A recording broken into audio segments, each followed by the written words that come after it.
મિત્રો તમારું સ્વાગત કરું છું વિડીયોમાં। મિત્રો અત્યારે હું છું સગાપરા પાલિતાણા પાસે આવેલ વિજયગીરી બાપુના આશ્રમે। 18 એપ્રિલના રોજ પૂજ્ય મોરારી બાપુની કથા શરૂ થવા જઈ રહેલ છે। તો આજના વિડીયોમાં આપણે જોઈશું કે પૂજ્ય મોરારી બાપુની રામકથાની કેવી તૈયારીઓ છે અને શું શું આયોજન છે એ તમામ વસ્તુઓ આપણે આજના વિડીયોમાં નિહાળીશું। તો વિડીયોમાં મારી સાથે અંત સુધી જોડાયેલા રહેજો। મિત્રો સામે જે જોઈ રહ્યા છો વિજયગીરી બાપુનો આશ્રમ છે સગાપરા ધાર। અહીંયા પૂજ્ય મોરારી બાપુનો કથા સ્ટેજ છે। સામે આપ જોઈ રહ્યા છો કે ભોજનશાળા રસોડું છે અને આપ જોઈ રહ્યા છો એ વિશાળ પાર્કિંગ છે। સામેની સાઈડ જે દેખાઈ રહ્યો છે આપને એ આનંદ મેળો લાગેલો છે અહીંયા। દર્શક મિત્રો ચાલો હવે આપણે પૂજ્ય મોરારી બાપુ જ્યાંથી રામકથા કરવાના છે એ રામકથા મંડપ કેવી રીતનો છે એ ડોમની વગેરે હું તમને દર્શન કરાવું છું। અહીંયા આપણે મિત્રો આપ જોઈ રહ્યા છો કે આવી રીતનો અહીંયા છે મુખ્ય પ્રવેશ દ્વાર બનાવેલો છે અને પાછળ જે છે કથા મંડપ છે। અહીંયા નીચે જાજમ પથરાઈ ગઈ છે। મિત્રો આ રીતનો સ્વાગત ગેટ બનાવવામાં આવ્યો છે, મુખ્ય પ્રવેશ દ્વાર છે। ચારે બાજુ મિત્રો આ રીતે નીચે જાજમ પાથરી દીધી છે। અહીંયા આપણને ખૂબ જ સુંદર સરસ મજાના બે હાથીઓ સુશોભન માટે નજરે પડે છે।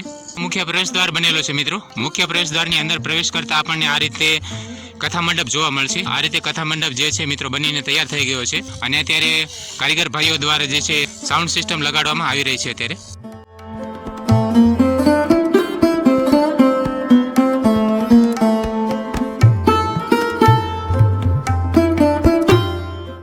જે છે કથા મંડપ બનીને તૈયાર થઈ ગયો છે અને કારીગર મિત્રો અને સેવક ભાઈઓ દ્વારા જે છે અત્યારે આખરી ઓપ આપવામાં આવી રહ્યો છે। કારણ કે નજીકમાં જ મિત્રો 28 એપ્રિલ 2024ના રોજ પૂજ્ય મોરારી બાપુની રામકથા શરૂ થવા જઈ રહી છે। તો અત્યારે આ રીતે મિત્રો આ આખરી ઓપ આપવામાં આવી રહ્યો છે। અહીંયા સાઉન્ડ સિસ્ટમ અત્યારે લગાડવામાં આવી રહી છે। દર્શક મિત્રો અત્યારે આ રીતે મંડપ બનીને તૈયાર થઈ ગયો છે અને કારીગર મિત્રો દ્વારા જે છે અત્યારે અહીંયા સાઉન્ડ સિસ્ટમ લગાડવામાં આવી રહી છે। કારીગર મિત્રો જે છે અત્યારે વિશાળ સંખ્યામાં જે છે મોટી સાઈઝનો પંખો લગાવી રહ્યા છે।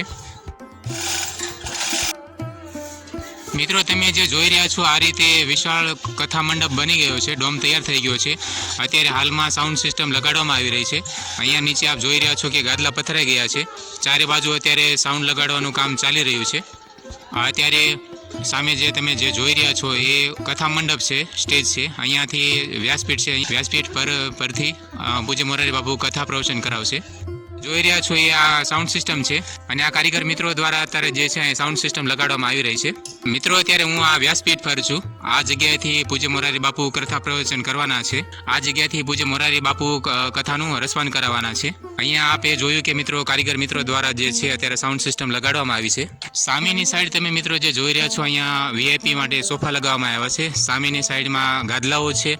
આ રીતે સંપૂર્ણ કથા મંડપ બનીને તૈયાર થઈ ગયો છે। બસ મિત્રો એમને આખરી ઓપ આપવામાં આવી રહ્યો છે। આ રીતે મિત્રો તમને વીઆઈપી સિટિંગ અહીંયા જોવા મળશે। અહીંયા સોફા મૂકવામાં આવેલા છે। હજારોની સંખ્યામાં મિત્રો દર્શનાર્થીઓ પૂજ્ય મોરારી બાપુનું કથાનું રસપાન કરી શકે એ માટે વિશાળ ડોમ તૈયાર થઈ ગયો છે। ખૂબ જ વિશાળ સંખ્યામાં આપ જોઈ શકો છો મિત્રો કે અહીંયા ડોમ બનીને તૈયાર થઈ ગયો છે।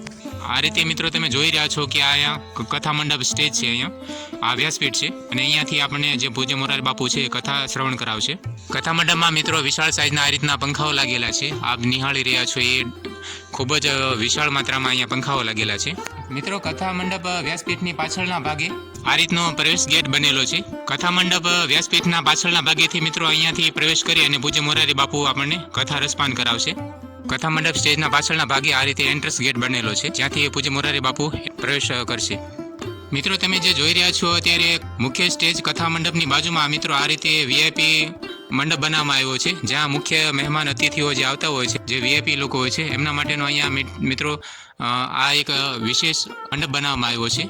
અહીંયા આ રીતે લોકો જે કંઈક મીટિંગ કે કોઈ બેઠક કરવાની હોય છે તો અહીંયા બેઠક કરી શકે એ રીતનું અહીંયા સિટિંગ અરેન્જમેન્ટ કરવામાં આવ્યું છે।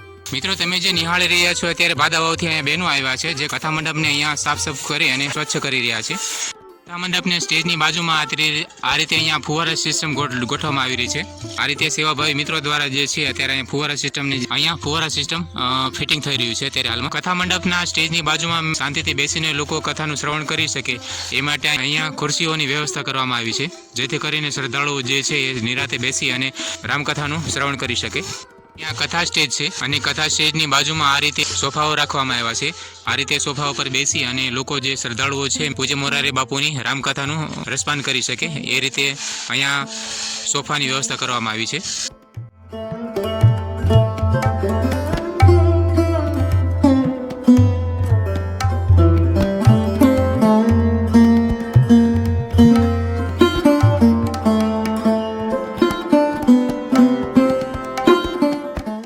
આ રીતે કથા મંડપ બનેલો છે. અહીંયા મુખ્ય પ્રવેશ દ્વાર છે, એની બિલકુલ સામે અહીંયા પૂછપરછ વિભાગ બનેલો છે. દર્શક મિત્રો, આ રીતે મોરારી બાપુનું કથા મંડપ સ્ટેજ છે, એમની પાછળના ભાગે ત્યાં હેલિપેડ બનેલું છે. અહીંયા હેલિકોપ્ટર ઉતરશે. હર્ષ સંઘવી અને આપણા ગુજરાતના સીએમ છે ભૂપેન્દ્ર પટેલના અહીંયા આવવાના સમાચાર છે, તથા પૂજ્ય મોરારી બાપુ પણ હેલિકોપ્ટર દ્વારા આવશે એવી રીતના સમાચાર છે. એમના માટે વીઆઈપી લોકો માટે હેલિકોપ્ટર સ્ટેન્ડ બનેલું છે, અહીંયા હેલિકોપ્ટર ઉતરશે. કથા મંડપથી હેલિપેડ જવા માટે આ રીતે રસ્તો બનાવવામાં આવેલો છે. એ બંને સાઈડ કેળોના ઝાડ લગાડવામાં આવ્યા છે. દર્શક મિત્રો, અત્યારે હું તમને ભોજનશાળાના દર્શન કરાવવા જઈ રહ્યો છું, જ્યાં લાખોની સંખ્યામાં ભાવિક ભક્તજનો જે છે શ્રદ્ધાળુઓ પ્રસાદ લે છે. તો એ રસોડા વિભાગના અત્યારે હું તમને દર્શન કરાવી રહ્યો છું. અહીંયા વીઆઈપી ભોજનશાળા છે. મિત્રો, આ રીતે વીઆઈપી ભોજનાલય બનીને તૈયાર થઈ ગયું છે. આપ જોઈ શકો છો કે મંડપ જે છે એ તૈયાર થઈ ગયો છે. કારીગર મિત્રો દ્વારા જે ભોજન મંડપ છે એમને આખરી ઓપ આપવામાં આવી રહ્યો છે અત્યારે અહીંયા. મિત્રો, આ મુખ્ય ભોજનશાળા છે, અહીંયા રસોઈ તૈયાર થશે. લાખોની સંખ્યામાં મિત્રો જે ભોજન પ્રસાદી બનશે એમના માટે અહીંયા લાકડા અત્યારે પહોંચી ગયા છે. લાકડાની વ્યવસ્થા થઈ ગઈ છે. આ રીતે મિત્રો તમે જોઈ રહ્યા છો કે અહીંયા ચૂલ બનાવવામાં આવી છે. આવી રીતે મોટી સાઇઝમાં ચૂલો બની રહી છે, જેની પર ભોજન પ્રસાદી તૈયાર થશે. લાખોની સંખ્યામાં જે ભાવિક ભક્તજનો પ્રસાદ લેશે અહીંયાથી રસોઈ તૈયાર થશે. આ રીતે રસોડા વિભાગ છે. મિત્રો, તમે જે જોઈ રહ્યા છો અત્યારે આ રસોડા વિભાગ છે, અને આ જે તમામ મિત્રો કારીગર મિત્રો સેવાભાવી વ્યક્તિઓ તમે જે જોઈ રહ્યા છો એ સાબરકાંઠા ઈડરથી આવ્યા છે, અને અંદાજે તે 150 જેટલા લોકો જે છે અહીંયા દિવસ રાત રસોઈ બનાવી અને અહીંયા પૂજ્ય મોરારી બાપુની કથામાં જે છે એ સેવા આપશે. આ તમે જે જોઈ રહ્યા છો મિત્રો એ સંપૂર્ણ રસોડા વિભાગ છે. રસોડા વિભાગનો આ રીતે મંડપ બનેલો છે, અને અહીંયાથી આ રસોઈ તૈયાર થતી હોય છે. આવી રીતે 20 ચૂલ બનાવવામાં આવી છે, અને 150 થી 250 જેટલા કારીગરો રસોઈ બનાવશે, અને લાખોની સંખ્યામાં જે છે ભોજન પ્રસાદીનો લોકો લાભ લેશે. દર્શક મિત્રો, તમે જે જોઈ રહ્યા છો અત્યારે લાખોની સંખ્યામાં જે ભાવિ ભક્તજનો પ્રસાદ લે છે એમના માટે અહીંયા રાશન આવી ગયું છે. આ રીતે તૈયારીઓ થઈ રહી છે. અત્યારે ખાંડ ભરેલી છે મિત્રો. ભાવિક ભક્તજનો માટે જે પ્રસાદી તૈયાર થશે એમાં જે ખાંડ વપરાશે આ ખાંડની ગાડી આવી છે અત્યારે અહીંયા. આમાં ખાંડ ભરેલી છે. રસોડાની પાછળના ભાગે આ રીતે વિશ્રામ મંડપ બનેલા છે, જ્યાં લોકો પ્રસાદી લઈને આરામ વિશ્રામ કરી શકે એ માટે અહીંયા વિશ્રામ મંડપ બનેલા છે. દર્શક મિત્રો, 18 એપ્રિલ 2026 થી 26 એપ્રિલ 2026 સુધી આ પૂજ્ય મોરારી બાપુની રામકથા થશે. તો એમાં લાખોની સંખ્યામાં ભાવિક ભક્તજનો માટે પ્રસાદી તૈયાર થશે. તો એ તમામ રસોઈ જે છે મિત્રો આ રીતે લાકડા પર તૈયાર થશે. ચૂલાઓ પર આ રીતે લાકડાથી રસોઈ તૈયાર થશે. તો એના માટે અહીંયા લાકડું પણ આવી ગયું છે. આપ જોઈ શકો છો કે ખૂબ જ વિશાળ સંખ્યામાં અહીંયા લાકડું પણ આવી ગયું છે. અને આપ જે જોઈ રહ્યા છો મિત્રો આ ભોજનશાળા છે. બહેનો માટે અને ભાઈઓ માટે અલગ અલગ પ્રકારના 2 ભોજન વિભાગ બનાવવામાં આવ્યા છે. આ ભોજન વિભાગ જે બની રહ્યા છે એમાં કારીગર મિત્રો દ્વારા અહીંયા ડોમ તૈયાર થઈ ગયો છે. માત્ર કપડું લગાડવાનું બાકી છે. પંખાઓ લાગી ગયા છે. તો મિત્રો, તમે આ જે જોઈ રહ્યા છો કે ભાવિક ભક્તજનો માટે જે ભોજન પ્રસાદી તૈયાર થશે એમના માટે આ રસોઈના વાસણો છે. તમામ પ્રકારની વસ્તુઓ તમે જે જોઈ રહ્યા છો, ચોકી છે, તાવીતા, કડછાઓ જે છે, આ તમામ પ્રકારની જે રસોડામાં વસ્તુઓ વપરાતી હોય છે તમામ પ્રકારનું વાસણ જે છે અત્યારે મિત્રો અહીંયા આવી ગયું છે. અત્યારે ઈડરથી 100 થી 150 જેટલા કારીગરો મિત્રો આવ્યા છે. ખરપિયાઓ છે, આ રીતની મોટી કડાઈઓ છે. આ રીતે મિત્રો તમે જોઈ રહ્યા છો કે વિશાળ સંખ્યામાં અહીંયા તપેલાઓ છે.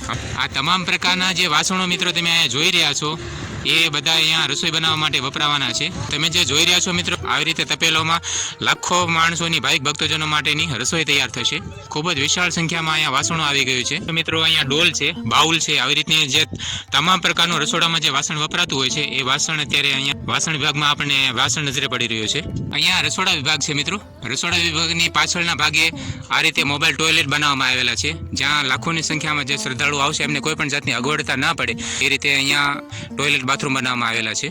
મિત્રો, આ રીતે મશીનો દ્વારા જેસીબી મશીન છે અને ટ્રેક્ટર છે. આ તમામ મહેનત તમે જે જોઈ રહ્યા છો એ પૂજ્ય મોરારી બાપુની રામકથામાં મશીનો દ્વારા અને માણસો દ્વારા જે છે અત્યારે રાત દિવસની તડામાર તૈયારીઓ અહીંયા થઈ રહી છે. રસોડા વિભાગની બાજુના ભાગે અહીંયા મિત્રો વાસણ ધોવા માટેનો વિભાગ બનાવવામાં આવેલો છે. અહીંયા જોઈ શકો છો કે આપણે વાસણ પડેલા છે. લાખોની સંખ્યામાં મિત્રો જે અહીંયા ભોજન પ્રસાદી લેશે લોકો એના માટે અહીંયા ડીશો છે.